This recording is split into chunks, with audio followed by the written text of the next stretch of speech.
تو چینی جو ہے وہ آپ کاموں میں رکھ لیتے ہیں، دکانوں پہ نہیں رکھنے دیتے، تو جن کو ضرورت ہے وہ کہاں سے لائیں گے؟ ابے نالائق، اس لیے رکھ لیتے ہیں گوداموں میں تاکہ بازار میں قلت پیدا ہو۔ اچھا، جھوٹ موٹ کی قلت پیدا ہوتی؟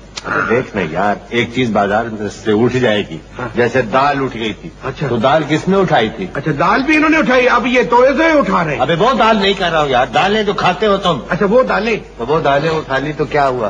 بازار میں دال نہیں تھی، 16 روپے بکی، 18 روپے بکی، وہ مہربانی تھی 16-18 بکی، وہ 40 روپے شیر بھی بیچتے تو لوگ خریدتے، جاتے کہاں وہ؟ اب آ گئی ہے باری چینی کی، ساری کھینچ کے تو گوداموں میں یہ ٹھوس دیں گے۔ جب بازار میں نہیں ہوگی چینی تو جس مرضی سے بیچیں گے بکے گی۔ اس کا مطلب یہ ہو گیا نا کہ مہنگائی صرف اس لیے ہے کہ دکانوں کی بجائے اب چینی جو ہے وہ گوداموں میں سجی ہوئی ہے۔ صرف چینی نہیں اور بہت سی چیزیں بھی سجی ہوئی ہیں، تو آدمی ایسے ہی امیر تو نہیں بن جاتا، ایسے ہی تو ڈیلر کیوں جی سیٹھ صاحب کوٹیاں نہیں بنوا لیتے، کارخانے نہیں لگوا لیتے، اللہ نے کوئی عقل دی ہے۔ بس میں تو یہ کہتا ہوں کہ اللہ ان کو تھوڑی سی ملک سے محبت بھی دے دیتا نا، تو یہ جہنم میں جانے سے بچ